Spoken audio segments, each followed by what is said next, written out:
This screen gives you a summary of your entire estate. It could be one building, multiple buildings, or several hundred buildings. If after your system has tested, you log on and you see that all your fittings are okay, then there's no more effort for you to do. You simply sit back and accept that the emails, report emails have been sent through, and that's it until next month. But let's give you a further look at some of the features of the system. When you first log on, this is the summary page. It shows you the total number of fittings installed, fittings that are okay, fittings in fault, fittings that are actually in test, and fittings where there's a test overdue. And as you can see, you can click on any of these to go directly. So you don't need to search through lots of data to find out where your faulty fittings are. You can go direct. On this particular system, there are no particular faults. You can go direct into the system, straight to the reports folder, or look at the scheduled tests. We'll go into the system.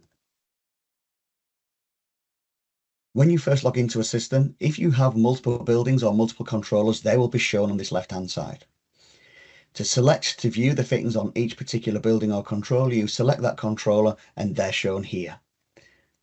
Also on the left-hand side, we have groups. So on the group folders, you have different test groups available. On this particular site, there may be one controller, but there are several buildings. That one controller is covering nearly 700 fittings across several buildings. And when you click on the folder, you can see the different test groups. When you click on those test groups, you get to see the fittings within those test groups. We have the ability to import drawings, so you can see exactly where fittings are installed. And we have live maps, so you can go directly to see where a luminaire is installed and check their status. And then you have what we call views. So you've got lots of different views there to view your system, either break it down into smaller chunks or see everything faulty across your entire estate. We'll go back to the controller for this particular site. So like I said, this site covers multiple buildings all in one controller. Of course, if everything's okay on the system or you find yourself in the system and you want to check the status of your system at any time, you can just hover your cursor in the bottom left-hand corner and it will give you that summary status. So if you're in the system doing things and you think, I don't have to log out to check the summary, hover the cursor in the bottom left-hand side and you'll see the status. Again, if you've got your system set up for automatic emails, then you don't need to do anything else if everything's okay, because the emails and the reports are already emailed across to the various people requested, and then that information is saved. If you do want to go and check a report manually, you've got these tabs at the top here. Depending on your login credentials will depend on what access you've got here. We've got various different levels of access. We can have it so it's guest and all you can do is view things and download reports. So people who may not be tech savvy or may be concerned that they could add or delete things or change things in the system, they can't do that at the guest level. And then there's very different levels where you can access the system, and depending on your login credentials, you might be able to change test times, add and delete light fittings, and even add other users. However, if you just want to go and check your reports, we set it up so we have automatic reports, because we found in the past people didn't do this, and then if they were subject to an audit, they'd have to go into the system and remember how to retrieve reports. So you can set up to run a report, but historical reports is what we'll look at here. You can see all the historical reports are sat in this folder, and you can select any one of those. So you can see that you can select them as an Excel or a PDF variant. I will select a PDF variant for this example. It downloads, and looking at the report, this is what an example report looks like. You see the fitting reference number, what the product is, where it's installed, what the test time is, or time and date of the test time, so it's time and date stamped, and then everything that passes the test. This is a 1 minute test, this is a function test. Everything that passes is green, anything that fails is red. Like I say, you don't need to go through all the data to find the red ones, because as a summary in the bottom left hand corner, you can see if you've got any faulty fittings and go direct to that folder.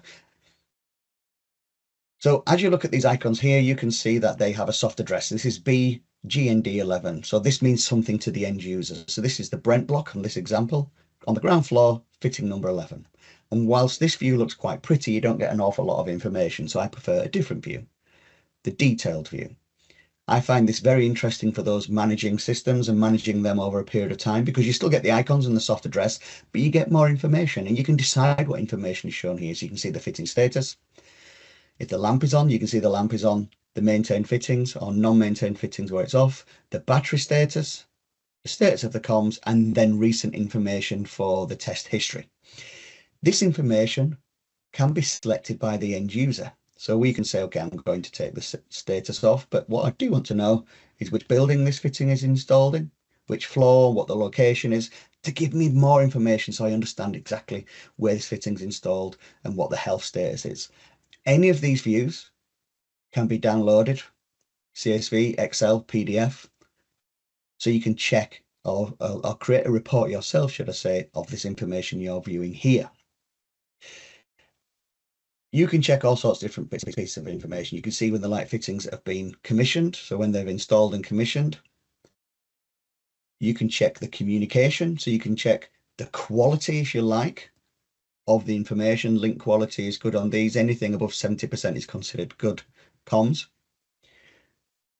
To remove something, you simply click it again. The information I like is things like last duration test, so you can see how long the fitting lasted. In the UK, typically a 3-hour duration is required. You can have 1-hour systems, but typically it's 3, and that is 180 minutes. So you can see these fittings here are lasting in excess of 180 minutes. This allows you to forward plan for any future failures. Instead of finding out when a fitting has failed because the battery doesn't have enough capacity in there, you can see on this particular system how many minutes that battery lasted. And when it gets close to the 180 minutes, then you can be proactive and create a job sheet or a budget to actually go out there and proactively replace those batteries before you have any risk on site of any emergency luminaires failing. The good thing for me is if you do a faulty fitting, you can come down to the bottom here and you can receive or see the part numbers for the products you're looking at. So on this particular one, you could say have a faulty fitting. I don't know, I'll pick a fitting. You could have a faulty fitting here. You can see where it's installed. It's in the lobby in the turbo block on level 2. If it says it's got a battery fault on there, then you can see the part number. This enables a first-time fix. This first-time fix allows you to get the correct product, go to site, you see exactly where that light fitting is and replace those parts. If you've got a number of light fittings in a lobby, you can double click on any light fixture to get more information. Here we have a link through to the live drawings. A lot of our end users really like this option because you can click on the live drawing and see exactly where that light fitting is installed. It does zoom into that light fitting so you can see the status, but of course you can zoom out and see exactly where it's installed on that particular site. You can then check the status of any other light fixture on that drawing as well. If you want to search for one, you can say, okay, I'm unsure where number 10 is. You can put number 10 in there and it'll take you straight through to number 10. A lot of people find this invaluable to see where their light fixtures are. So from an end user point of view, you can do so much more with the system. I could talk to you for hours, but essentially that is a good overview for the system. What you've got here, if you want to start and manage and change things, if you've got the right logon credentials, you don't need a commissioning engineer or system integrator to come to site to change details. You can simply click on edit, change the location text, change that soft address, and then press save. You can put the fitting in and out of test. You can create a maintenance log. And if you need to replace a light fixture, again, you don't need a commissioning engineer. Each fixture has a unique barcode, as you see there. To replace it, you simply select replace, put the new barcode in and press OK, and the new fixture will be recommissioned into this old fixture's details. So you don't need to then add all this information, the different test groups, the location text and everything else. It will be done automatically for you. You can see the status on the right hand side. You can see recent test results down below. I think that will cover us for a short demonstration. If you want an in-depth demonstration going into how light fixtures are commissioned, added and deleted, what you can do in terms of how the fittings are commissioning with each other through to the hopping across other fittings through to the actual controller or the sink itself, we can organize a separate demo for that. But for now, thank you very much.